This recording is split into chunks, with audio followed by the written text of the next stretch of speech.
नमस्कार दोस्तों। तो क्या विपक्ष अभी 20 साल तक और विपक्ष में बैठा रहेगा? और क्या भारतीय जनता पार्टी आरएसएस की सरकार ने पहले से ही कुछ कथित आतंकवादी कैद करके रखे थे कि जिस दिन संसद में चर्चा शुरू होगी उसी दिन कुछ इनकाउंटर करके हम आई वॉश करेंगे? और क्या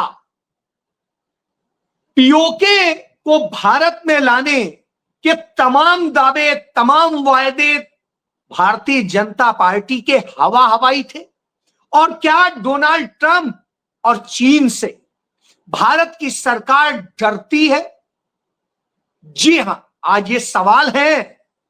सवाल इसलिए है क्योंकि संसद के सत्र में जब ऑपरेशन सिंदूर पर चर्चा शुरू की गई, पहलगाम पर नहीं, ऑपरेशन सिंदूर पर, तब जब नियत किया गया तो सुबह खबर आती है जिस समय यह ऑपरेशन सिंदूर पर चर्चा शुरू हो कि जम्मू कश्मीर में एक सैन्य मुठभेड़ में 3 आतंकी मारे गए। अब वो आतंकी है या नहीं है मैं नहीं जानता, दावा है मारे गए हैं, और उनमें एक मारा गया है जो पहलगाम आतंकी घटना का सरगना था। क्या यह संयोग है या प्रयोग है? 3 महीने में जो आतंकी नहीं मार पाए, जिनकी पहचान नहीं कर पाए और यह नहीं साबित कर पाए, जो पहले इन्होंने तस्वीरें बनाई, स्केच बनाए, सब कुछ बनाया, वो बाद में 2 महीने बाद कहते हैं वो फर्जी था, वो है ही नहीं।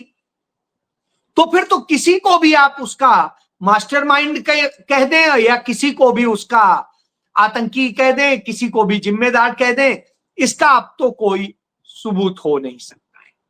शायद यही वजह थी कि भारत के पूर्व गृह मंत्री, वित्त मंत्री पी चिदंबरम ने एक सवाल पूछ दिया कि पहलगाम में आतंकी घटना करने वालों को एनआईए ने कैसे जाना, कैसे पहचाना, और क्या उनकी जो पहचान हुई है ये कैसे कह रहे हैं कि वो बॉर्डर पार से यानी पाकिस्तान से आए थे?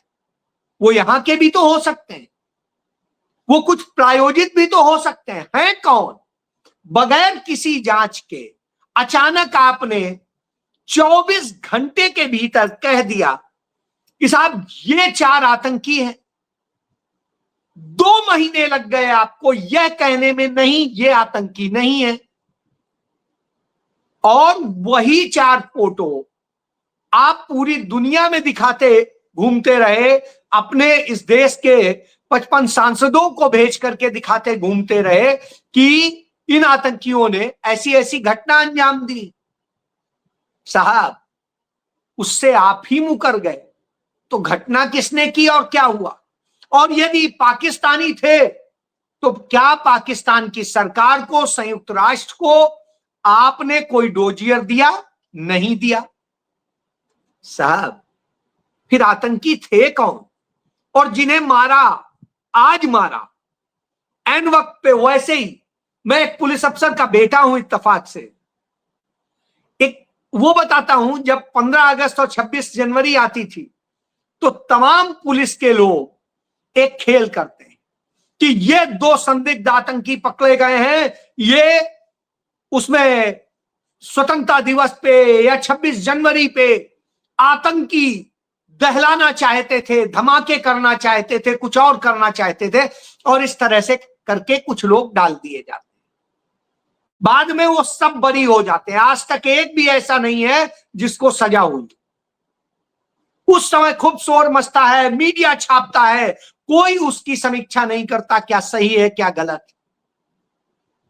यह नैरेटिव होता है।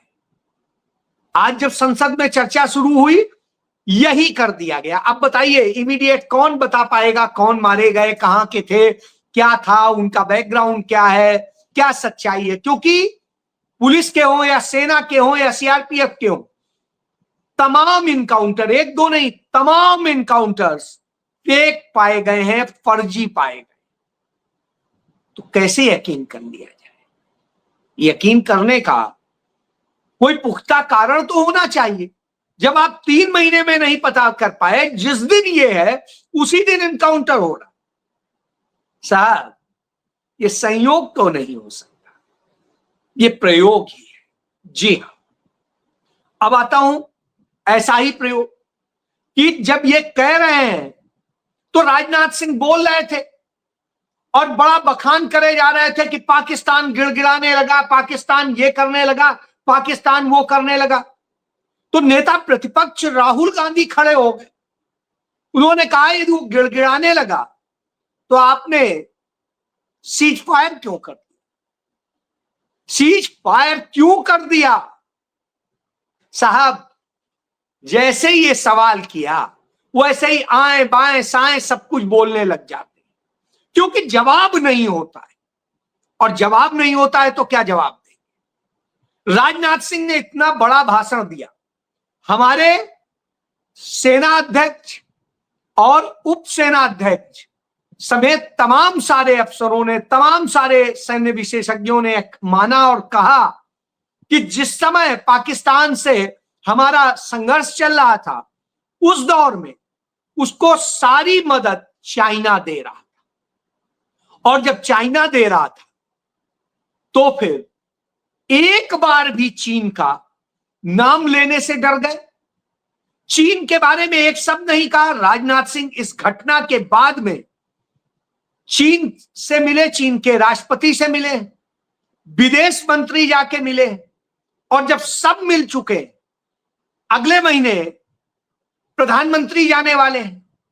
तो साहब आज तक चीन में, जब मुख्यमंत्री थे नरेंद्र मोदी, तक 4 बार चीन की यात्रा की और चीन के जो है नेताओं से मिले, और प्रधानमंत्री बनने के बाद वो 21 बार चीन के राष्ट्रपति से मिल चुके हैं। 21 बार, एक दो बार नहीं। भारत के इतिहास में इतना कोई राजनेता नहीं है जो चीन से मिला। फिर चीन हमारे खिलाफ इतनी सारी साजिशों में शामिल है, बावजूद इसके उस चीन का नाम लेने से डर रहे हैं। वो चीन हमारे देश की जमीनें कब्जा कर लेता है, उसका नाम लेने से डर रहे हैं, और तमाम दूसरी साजिशें करता है, हमारे देश का उद्योग व्यापार सब बर्बाद कर दिया है, उस पर भी कुछ बात नहीं कहते। तो चीन से इतना क्यों डर रहे हैं? हमारे रक्षा मंत्री इतना डर गए, चलिए डर गए, उसका नाम नहीं लिया, ट्रंप का नाम ले लेते। तो ट्रंप का भी नाम लेने से डर रहे हैं, ट्रंप के बारे में भी एक चीज नहीं कह रहे। तब आता है तो फिर आप कर क्या रहे? दुनिया में आपकी स्थिति क्या है? दुनिया के 143 देशों, 193 देशों में आपके साथ में कौन खड़ा था? तालिबान, जिसे आप तालिबानी कहते हैं, या इजराइल? दोनों एक दूसरे के विरोधी। तो कौन था आपके साथ? कौन आपको साथ दिया? किसने आपको मदद दी? नहीं दी। लेकिन पाकिस्तान को चीन ने मदद दी, पाकिस्तान को अमेरिका ने मदद दी, पाकिस्तान को रसिया ने मदद दी, पाकिस्तान को तुर्की ने मदद दी, और पाकिस्तान को तमाम और देशों से संरक्षण मिला। तो फिर भारत क्या गाल बजा रहा था? प्रधानमंत्री के पास क्या जवाब? आज 27 बार ट्रंप कह चुका कि मैंने व्यापार की धमकी देकर युद्ध रुकवाया। बिल्कुल रुकवाया। उसने यह नहीं कहा कि मैंने फोन किया था, उसने यह कहा कि मेरे उपराष्ट्रपति ने पूरी डील करी, और क्रेडिट चूंकि राष्ट्रपति को ही होता है इसलिए उसी को जाएगा, उसी की टीम कर रही थी। सच्चाई है जेडी वेंस भारत आए हुए थे और वो नरेंद्र मोदी के संपर्क में थे। इसके अलावा वहां के विदेश मंत्री भी संपर्क में थे।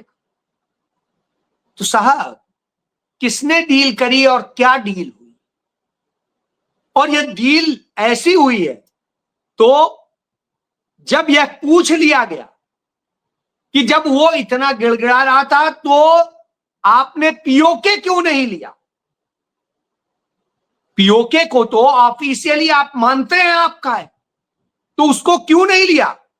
2024 के चुनाव में याद करिए, और जम्मू कश्मीर के विधानसभा चुनाव के दौरान याद करिए, बार बार यही राजनाथ सिंह, आदित्यनाथ, नरेंद्र मोदी समेत सारे नेता इनके कहते थे बस 6 महीने में पीओके, नरेंद्र मोदी को तिवारा प्रधानमंत्री बनने दीजिए, 6 महीने में पीओके हमारा होगा, हमारा होगा।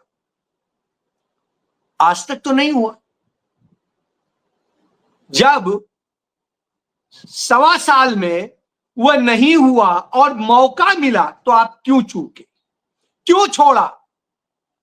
जब यह सवाल किया जाता है तो राजनाथ सिंह जवाब देते हैं कि हम किसी देश की कोई जमीन कब्जा करने के लिए यह जो है युद्ध नहीं कर रहे थे, संघर्ष नहीं कर रहे थे, के लिए ऑपरेशन नहीं था। सॉरी, उन्होंने युद्ध नहीं कहा, ऑपरेशन, क्योंकि यह युद्ध था ही नहीं।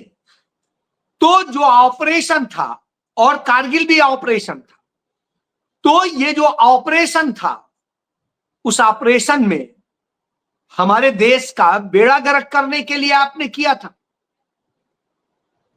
जब यह सवाल खड़ा होता है तो नेता प्रतिपक्ष राहुल गांधी पूछते हैं तो फिर आपने क्यों रोका? स्वाभाविक सी बात, पीओके लेना उनका मकसद नहीं है।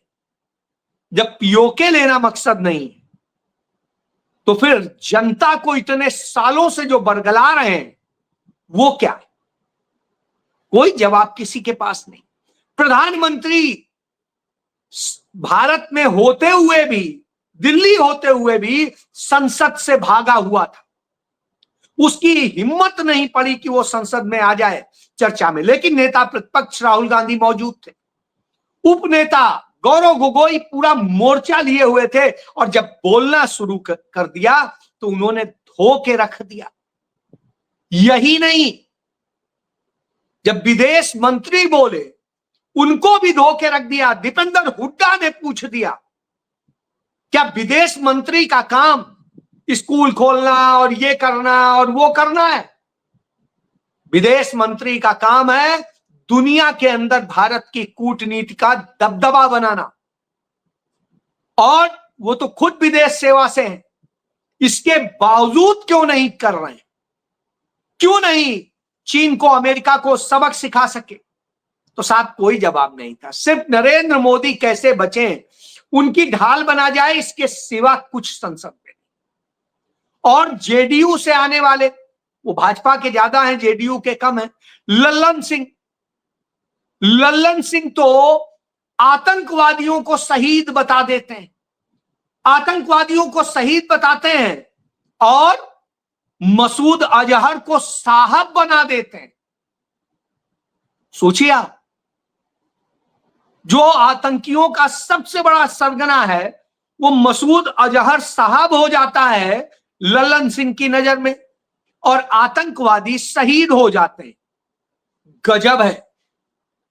जब यह चरित्र होगा इस सत्ता का, तब क्या?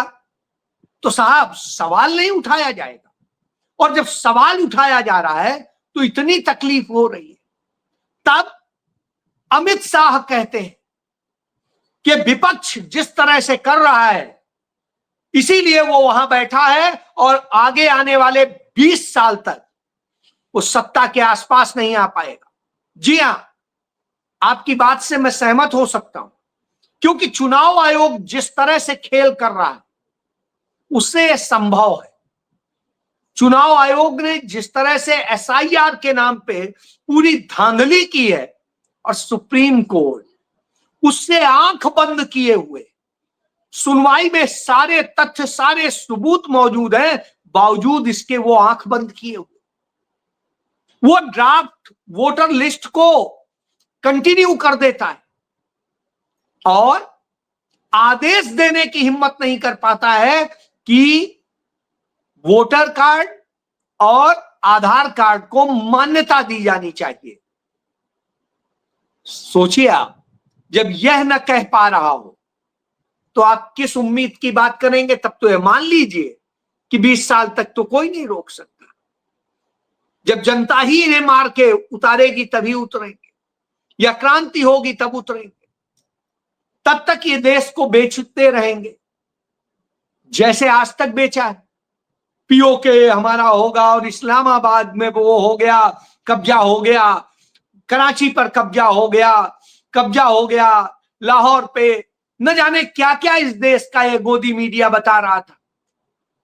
और आज संसद के भीतर राजनाथ सिंह ने साफ कर दिया कि हमें उनका कहीं पर भी कुछ पीओके समेत कुछ भी 1 इंच जमीन लेना मकसद नहीं, मकसद ही नहीं है। अब आज सोचिए, आप तो सपने पाले बैठे थे कि पीओके आपका होगा, यहां तो उनका मकसद ही नहीं। अब जब उनका मकसद नहीं है तो साहब अब बताइए कौन सच्चा है कौन झूठा है? सामने है। विदेश नीति हो, रक्षा नीति हो, गृह नीति हो, या देश की समग्र बात हो, किसी मामले में किसी मोर्चे पे क्या है सरकार सफल हुई? सिर्फ अडानी अंबानी के धंधे के लिए विदेश नीति है। रक्षा नीति सिर्फ अडानी के जरिए, अंबानी के जरिए असलहे खरीदने की है। राजनाथ सिंह इसका भी जवाब नहीं दे पाते हैं कि कितने हमारे विमान गिरे, कितने और सैनिक मारे गए, कितना और नुकसान हुआ।